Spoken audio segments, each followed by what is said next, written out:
তো নমস্কার বন্ধুরা, আবার একটি নতুন ভিডিও নিয়ে আপনাদের সামনে হাজির হয়ে গেছে আমাদের এই চ্যানেলে। তো আজকে আমরা এই ভিডিওটিতে দেখব যে ওয়েস্ট বেঙ্গলের সরকারের তরফ থেকে কৃষি যন্ত্রপাতি ক্রয়ের জন্য যে সরকারি থেকে যে ভর্তুকি দিচ্ছে, সেই ভর্তুকিতে আপনারা কিভাবে সোলার পাম্প অর্থাৎ সূর্যের আলো যে পাম্প চলে সেইটা আপনারা ক্রয় করবেন এবং কি কি নথি লাগবে এবং কিভাবে করবেন এবং আপনি কত টাকা পর্যন্ত ছাড় পেতে পারেন সেটাই আজকে আমি এই ভিডিওতে দেখাতে চলেছি।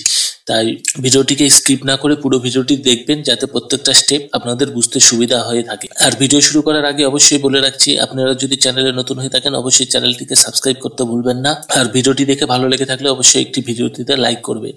তো চলুন ভিডিওটি শুরু করা যাক। তো আপনারা সোলার পাম্প নিতে চাইলে, অর্থাৎ যে সৌরশক্তিতে যে পাম্প চলে, আমরা যেটাকে গ্রাম বাংলার ভাষায় মার্শাল বলি, তো সেটাকে আমরা নিতে গেলে আমরা কিভাবে আবেদন করব? তো ওয়েস্ট বেঙ্গল সরকারের তরফ থেকে যে কৃষি ভর্তুকিতে কৃষি যন্ত্রপাতি ক্রয়ের জন্য যে অফিসিয়াল ওয়েবসাইটটি দিয়েছে, সেই মাটির কথা .net বলে সেই অফিসিয়াল ওয়েবসাইটে আমরা চলে এসেছি। আসার পর এখানে কৃষি যন্ত্রকীকরণ বলে একটি অপশন পাবেন, সেটাতে আপনারা সিলেক্ট করবেন।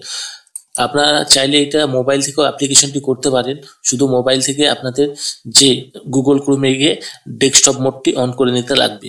তো এখানে কৃষি যন্ত্রকীকরণ 2023-24, কারণ আমি 2023-24-এ করছি, অর্থাৎ 24 সালে আমি করছি অ্যাপ্লিকেশনটা, তাই এখানে 23-24। তো আপনারা যখন অ্যাপ্লিকেশন করবেন তখনকার এখানে সাল উল্লেখ থাকবে। তো সিম্পলি আপনারা এখানে ক্লিক করবেন। তো এখানে ক্লিক করার সঙ্গে সঙ্গে আপনাদের সামনে একটি নতুন ইন্টারফেস আসবে। তো এখানে অনেকগুলো অপশন পাবেন।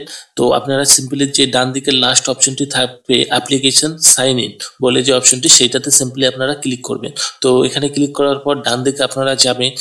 যাওয়ার পর এখানে নিউ রেজিস্ট্রেশন, অর্থাৎ আপনারা আগে যদি রেজিস্ট্রেশন না করা থাকে তো আপনারা সিম্পলি এখান থেকে নিউ রেজিস্ট্রেশনে ক্লিক করবেন। এই কিভাবে রেজিস্ট্রেশন করবেন সেটার ভিডিও আমি অলরেডি বানিয়ে রেখেছি, চ্যানেলে দেখে নেবেন। আমি আই বাটনেও লিঙ্কটি দিয়ে দেবো কিভাবে রেজিস্ট্রেশন করতে হয়। তারপরে সিম্পলি আপনারা লগ ইন অপশনে ক্লিক করবেন। তো লগ ইন অপশনে ক্লিক করার সঙ্গে সঙ্গে আপনাদের যে ভোটার কার্ডের নাম্বারটি রয়েছে, সেই ভোটার কার্ডের নাম্বারটি এখানে চাইবে ইউজার আইডি হিসাবে, এবং পাসওয়ার্ড হিসেবে আপনি যেইটা পাসওয়ার্ড সিলেক্ট করেছিলেন সেইটা। তো তারপরে আপনাদের ইয়ার্স এখানে সেশন এইটা সিলেক্ট করতে লাগবে। তো তারপরে সিম্পলি আপনার লগ ইন অপশনে ক্লিক করবেন। তো লগ ইন অপশনে ক্লিক করার সঙ্গে সঙ্গে আপনারা যে ড্যাশবোর্ড রয়েছে, ড্যাশবোর্ডে আপনারা চলে আসবেন। এখানে সিম্পলি আপনারা অ্যাপ্লাই নাও বলে যে অপশনটি পাবেন, সিম্পলি আপনারা অ্যাপ্লাই নাও এ ক্লিক করবেন। তো অ্যাপ্লাই নাও ক্লিক করার সঙ্গে সঙ্গে এখানে দুটো অপশন পাবেন, একটা অ্যাপ্লাই FSSM স্কিম আর অ্যাপ্লাই OTA স্কিম। তো আপনারা হয়তো কনফিউজ হয়ে যাবেন যেনারা সোলার পাম্প নেবেন, তো তার জন্য আপনারা কোন অপশনটি সিলেক্ট করবেন। তো আপনারা সিম্পলি আপনারা অ্যাপ্লাই FSSM স্কিমে আপনারা সিলেক্ট করবেন। তো আসার পর এখানে আপনাদের যে ইন্টারফেসটি আসবে, আপনারা রেজিস্ট্রেশন করার টাইমে যে যে ডিটেলস দিয়েছিলেন সেইটা এখানে শো করবে, এবং যেগুলো বাকি রয়েছে সেগুলো আপনাকে ফিল আপ করতে লাগবে, যেমন bank details, account number, land details, এগুলো সব আপনাদেরকে দিতে লাগবে। তো আমি এইটা পূরণ করে দেখাচ্ছি না, কারণ আমাদের এই ভিডিওটির এই ভিডিওটি আমি করেছি শুধুমাত্র যেনারা সোলার পাম্প কিনবেন তারা কিভাবে পাম্পটি সিলেক্ট করবেন। তো আমি সিম্পলি ক্যাটাগরি নেম যে আছে সেইটাতে আপনারা চলে আসবেন। আসার পরে এখানে পাম্প অ্যান্ড ইরিগেশন ইকুইপমেন্ট বলে যে অপশনটি পাবেন, সিম্পলি সেইটাতে ক্লিক করবেন। তো এখানে ম্যানুফ্যাকচারি নেম, তো ম্যানুফ্যাকচারি নেম এখানে আসবে।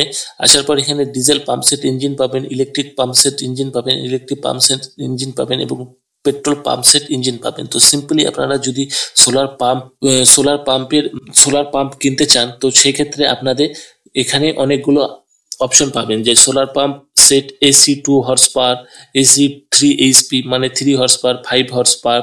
তো এখানে DC 2 হর্স পাওয়ার অর্থাৎ DC 3 হর্স পাওয়ার। তো এখানে আপনারা AC বলতে আপনাদের ইলেকট্রিক এবং ব্যাটারি দিয়েও চলবে, DC শুধুমাত্র আপনাদের হচ্ছে ব্যাটারি দিয়ে চলবে। তো আপনারা যেইটা নিতে চান সেইটা এখান থেকে ভালো করে দেখে নেবেন। দেখে নেওয়ার পর আপনাদের নেম অফ ম্যানুফ্যাকচার, তো নেম অফ ম্যানুফ্যাকচার আপনারা আগে গুগল করে নেবেন কোন কোম্পানির ভালো বা আপনারা জানেন কোনটা ভালো। তো সেইটা যে কোনো কোম্পানি আপনাদের পছন্দ সেইটা সিলেক্ট করবেন। তো সিলেক্ট করার পাশে এখানে মডেল নাম্বার আসবে। তো পাশে এখানে যেহেতু দুটো মডেল নাম্বার দেখাচ্ছে, দুটো মডেল নাম্বারের মধ্যে যে কোনো আপনারা একটি নিতে পারেন। তো নেওয়ার পর এখানে আপনাদের ইনঅ্যাক্টিভ প্রাইস অর্থাৎ আপনার প্রাইস কত রয়েছে সেইটা আপনাকে এখানে শো করবে। তো শো করার যেমন এখানে 1,80,500 টাকা। তো আপনাদের যে ডিস্ট্রিক্টে ডিলার রয়েছে সেই ডিস্ট্রিক্টটি সিলেক্ট করবেন বা আপনাদের যেখানকার কাছে হবে সেখানে, তারপরে ডিলার নেম দেখাবে। তো দেখুন এখানে আপনার এখানে 50%-এর উপরও আমাদের এখানে ছাড় দিয়ে দিচ্ছে, কারণ আমার এখানে 1,80,000 টাকা দাম এবং আমাকে ছাড় দিচ্ছে 1,08,300 টাকা। তার মানে আপনারা বুঝতে পারবেন এখানে 60%-এর কাছাকাছি আপনারা ছাড় পেয়ে যাবেন। তো এরপরে আপনারা যদি আরো দেখতে চান আরো কোন পাম্প রয়েছে সোলার পাম্প, সেইটাও যদি সিলেক্ট করতে চান তো আপনারা সেইটাও দেখতে পাবেন। তো সেই ক্ষেত্রে আমি এখান থেকে দেখাচ্ছি এসি এবং ডিসি দুটোই থাকবে। তো সেক্ষেত্রে আমি দেখাচ্ছি এইটাতে কত, যেমন এসি আর ডিসিতে আপনারা নিতে গেলে আপনাদের দাম অনেক বেশি পড়বে। যেমন এখানে 4,42,700 টাকা দেখাচ্ছে, আপনাকে ছাড় দিবে 2,46,000 টাকা। তো আপনি দেখবেন যে 60%-এর উপরে আপনাদের ছাড় এখানে পেয়ে যাবেন। এটা করার পর এখানে টোটাল দাম এখানে শো করছে এবং টোটাল অ্যাডমিশন সাবসিডি এখানে শো করছে। তো আপনারা এইভাবে আপনাদের দেখে নিতে পারবেন। দেখে নেওয়ার পর এখানে সিম্পলি সাবমিট অপশনে ক্লিক করবেন। তো সাবমিট অপশনে ক্লিক করার সঙ্গে সঙ্গে আপনার অ্যাপ্লিকেশনটি সাবমিট হয়ে যাবে। তো অ্যাপ্লিকেশনটি সাবমিট হয়ে যাওয়ার সঙ্গে সঙ্গে আপনাদের এখানে সামনে দেখতে পাবেন যে অ্যাপ্লিকেশন আইডি দেখাবে এবং আপনার নাম দেখাবে, স্কিমটা দেখাবে, অ্যাপ্লিকেশন স্ট্যাটাস সাবমিটেড দেখাবে, ডেট অফ অ্যাপ্লিকেশন আপনাকে দেখাবে কত তারিখে অ্যাপ্লিকেশন করেছিলেন, এবং ওটিএ এখানে অপশন দেখাবে। ওটিএতে আপনারা ক্লিক করলে যে অ্যাপ্লিকেশন ফর্মটা রয়েছে সেই অ্যাপ্লিকেশন ফর্মটা এখানে আপনাদের সামনে ডাউনলোড হয়ে যাবে। তো এইটা আপনাকে প্রিন্ট করে আপনার এগ্রিকালচার যে অফিস আছে সেখানে গিয়ে একটা জমা করতে লাগবে, এবং তার সঙ্গে আপনার যেমন কপি আধার কার্ডের, voter card, proof of farmer category, ব্যাংকের passbook, recent passport size photo এবং ল্যান্ডের যে ডকুমেন্টস রয়েছে সেইটা ডকুমেন্টস আপনাকে দিতে লাগবে, এবং এখানে সিগনেচার করতে লাগবে, এবং এখান থেকে অফিস আপনাকে সিগনেচার করে আপনাকে রিসিভ কপি দিয়ে দিবে। তো তারপরে কিছুদিনের মধ্যে আপনার যে ডিলার সিলেক্ট করেছিলেন সেখান থেকে আপনাদেরকে কল করবে এবং আপনার যে জিনিসটি নিতে চেয়েছিলেন তার জন্য আপনাকে ডেকে পাঠাবে। তো আজকের ভিডিওটি ছিল এই পর্যন্তই। ভিডিওটি কেমন লেগে থাকলে অবশ্যই কমেন্ট করে জানাবেন, আর চ্যানেলে যদি নতুন হয়ে থাকেন চ্যানেলটিকে অবশ্যই সাবস্ক্রাইব করতে ভুলবেন না, কারণ আমরা এই ধরনের ভিডিও ডেইলি নিয়ে আসি। নমস্কার।